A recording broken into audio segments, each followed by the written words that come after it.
In this video, I'm going to show you how to make a map animation in Canva. Now, I'm going to show you how to get this done easily. We're going to head over to the apps right here, and we're going to go ahead and type here map video, and then you should be able to see something like this. So there are different other options, but I'm going to choose the first one.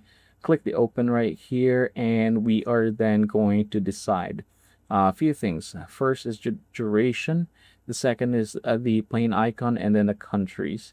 So 5 seconds is going to be enough. Click the plane icon. You have different options. I'm going to choose this one. Click this, and then for the country, let's go over and choose say for example Australia, and let's do Japan. All right, there you go. Now add flag fill. That is great. Click the create video right here, and we're gonna wait for this one to be done generating. All right, seems like it's done. I can go over and click add to design, and we're just going to wait for this one to be done. Oops, and we're going to make it big. All right, there you go.